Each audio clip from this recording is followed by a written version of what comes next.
기도하겠습니다. 좋으신 아버지 하나님, 오늘도 저희들에게 새날을 허락하여 주시고 또 주님의 말씀 가운데 살게 하시니 감사드립니다. 날마다 주님의 말씀을 붙들고 살아감으로 우리 영혼이 점점 더 깨끗해지고 맑아져서 하나님의 귀한 뜻을 따라 살아가는 우리의 삶이 되게 하여 주시옵소서. 그래서 아버지 하나님, 주님께서 원하시는 그 이 땅의 하나님의 나라, 또 하나님의 통치가 우리의 삶을 통해 또 우리가 살아가는 삶의 흔적을 통해 점점 더 확장되고 이루어지는 우리의 삶의 자리가 되게 하여 주시옵소서. 우리 구주 예수 그리스도의 이름으로 기도드립니다. 아멘. 오늘 우리에게 주신 말씀은 에스겔 45장입니다. 본문 읽기는 45장 1절에서 9절입니다.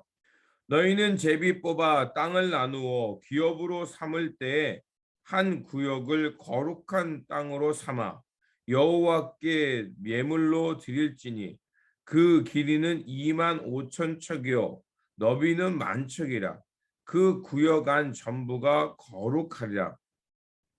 그 중에서 성소에 속할 땅은 길이가 500척이요 너비가 500척이니 네모가 반듯하며 그 외에 사방 50척으로 전원이 되게 하되 이 측량한 가운데에서 길이는 2만 5천 척을 넓이는 1만 척을 측량하고 그 안에 성소를 둘지니 지극히 거룩한 곳이요 그곳은 성소에서 수종드는 제사장들 곧 하나님께 가까이 나아가 수종드는 자들에게 주는 거룩한 땅이니 그들이 집을 지을 땅이며 성소를 위한 거룩한 곳이라.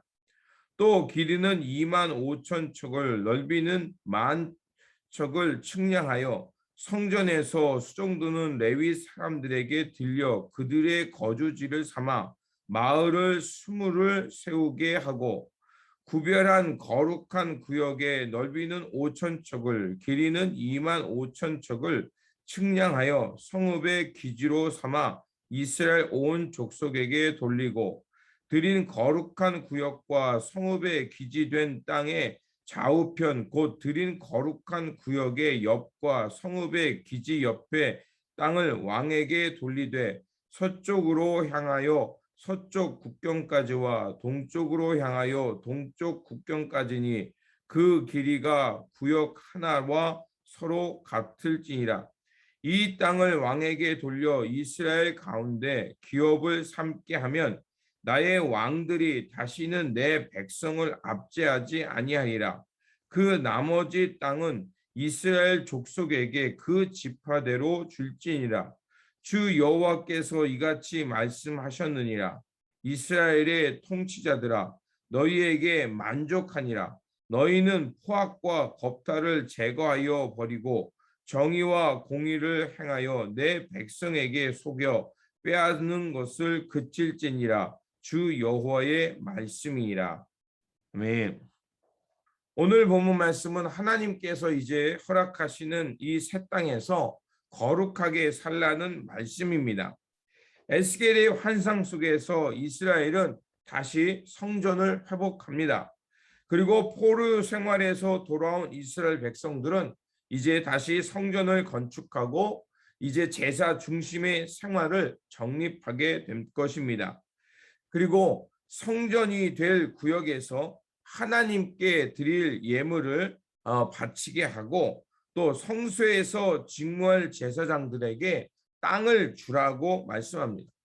그래서 그들이 살아가는 땅 가운데에 하나님의 성소가 있고요. 그렇게 성소가 가운데 있다는 것은 그들은 이제 하나님을 예배하는 공동체 중심으로 살아가라는 것을 말하는 것입니다.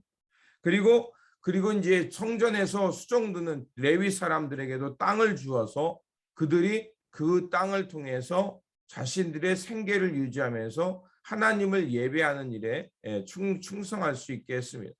또한 왕들에게도 이와 같이 땅을 주어서 왕들이 더 이상 백성들을 착취해서 자기의 왕위를 지켜가지 않게 하고 오히려 땅에서 나오는 그 소산물을 먹고 왕은 왕으로서 백성들을 잘 섬기고 돌보면서 하나님의 공의와 정의를 실천하라고 말을 하고 있습니다. 하나님은 그래서 그들로 하여금 이런 폭행과 탄압을 그치고 백성들을 보호하고 그들이 잘 살아갈 수 있도록, 하나님의 공의 가운데 평안을 누리며 살아갈 수 있도록 10절에서는 공정한 저울과 공정한 에바, 공정한 밧을 사용하면서 이제 이스라엘 백성들을 잘 섬기라고 말을 하고 있습니다. 또 하나님께서는 이제 환상 중에 이스라엘이 매일 드려야 될 제사, 그리고 성일에 지켜야 될 거룩한 안식일의 규례들, 또 절기들, 이런 것들을 회복하라고 말씀하십니다. 이런 회복은 하나님께서 이스라엘 백성들이 종교적 차원만이 아니라 결국 사회 공동체가 이런 하나님의 거룩한 제사를 생각하고 또 그들이 거룩한 제사를 드리기 위해서는 하나님 앞에서 합당하게 살아가는 것이 중요함을 말씀하고 있는 것입니다. 그렇습니다. 이렇게 불의한 세상과 불공평한 세상을 바로 잡는 것, 그것이 바로 하나님의 백성이 살아가는 모습이고 하나님의 땅의 역할이 거룩해지는 것입니다. 하나님께서는 이렇게 통치자들에게 정의와 공의를 주문하시고 또 하나님께서 주시는 그 새 땅에서는 이제 새로운 성전을 짓고 새로운 통치자와 그들이 하나님의 말씀과 기준을 잘 지키면서 하나님의 공의와 정의를 세워가야 한다고 말씀하고 있습니다. 하나님은 그래서 이러한 공정한 사회를 만드는 것이야말로 하나님의 백성의 책임이고 또 하나님께서 그들 가운데 이런 공정한 삶을 이뤄갈 때 번영과 평안을 주시겠다고 말씀하시고 있는 것입니다. 이 말씀은 우리에게 큰 의미를 다시 한번 줍니다. 우리가 살아가는 사회가 어떤 사회를 이루며 살아야 되는지를 말씀해 주기 때문에 그렇습니다. 비록 이 땅에 하나님을 믿지 않는 사람, 또 불의가 있어서 불공정하고 또 불의가 여전히 있지만 그러나 우리는 하나님의 백성으로서 거듭났고 하나님의 언약을 받은 백성으로서 이제 우리는 이 사회가 하나님 앞에서 정의롭고 공의로운 사회가 될 수 있도록 함께 만들어 가야 될 책임이 있다는 것입니다. 하나님께서 이스라엘 백성들에게 그 살아가는 땅에 거룩함을 유지하라고 말씀하셨던 것처럼 이제 하나님의 거룩한 백성으로 부름받은 우리로서 우리가 살아가는 이 사회와 이 땅이 정의롭고 공의로운 세상이 되도록 만들어야 합니다. 신앙생활을 하다 보면 여러 가지 또 세상에서 불공정이 있고 불의가 있어서 세상에 대한 관심을 끄고 싶을 때가 있습니다. 그런데 그것은 하나님의 공의가 아닙니다.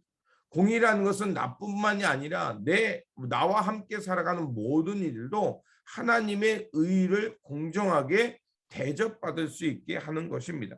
그렇기 때문에 우리가 살아가는 삶의 이런 모습, 또 하나님의 의와 공의를 실천하는 이 모습이 교회 밖으로 흘러가야 합니다.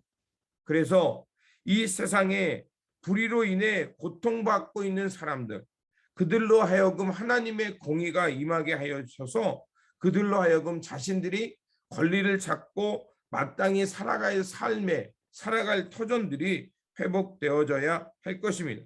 그러므로 하나님의 은혜로 이제 새로운 땅, 새로운 거룩한 백성으로 거듭났으니 이제는 우리가 함께 살아가는 이들에게 하나님의 공의와 정의를 실천함으로 하나님께 참된 예배를 드리며 거룩하게 살아가는 하나님의 백성들이 되시기를 주님의 이름으로 축원드립니다. 기도하겠습니다. 좋으신 아버지 하나님, 하나님의 은혜 가운데 우리를 불러주시고 하나님의 거룩한 백성 삼아 주시니 감사를 드립니다. 이제 우리가 하나님의 거룩한 백성으로 다시 태어났사오니 주님의 말씀과 주님의 뜻을 붙잡고 우리가 살아가는 이 세상 속에 하나님의 정의와 공의를 실천하며 살아가는 사람들이 되게 하여 주시옵소서. 이 세상은 세상 불의로 인해서 여전히 고통당하는 일이 너무나도 많이 있습니다. 그들을 향해서 관심을 갖게 하시고 그들에게 하나님의 공의의 빛이 흘러갈 수 있도록 우리가 최선을 다해서 우리의 삶을 통해 그들을 섬기고 그들이 살아가는 삶의 터전을 회복해 주는 그런 살아있는 하나님의 백성들, 거룩한 백성 되어 살아가는 우리 모두가 되게 하여 주시옵소서. 우리 구주 예수 그리스도의 이름으로 기도드립니다. 아멘. 오늘 우리에게 주신 말씀 붙들고 살아가는 한 날이 되시기를 바라며 다시 한번 우리의 삶을 통해서 이웃들에게 하나님의 공의와 또 하나님의 정의가 실천되는 삶을 살아가는 그런 거룩한 백성들 되시기 바랍니다. 또 우리 슬픔 당하신 우리 민우식 권사님 가족 다시 한번 기억하시면서 기도해 주시기를 부탁을 드립니다. 주님의 평안이 함께 하시기 바랍니다.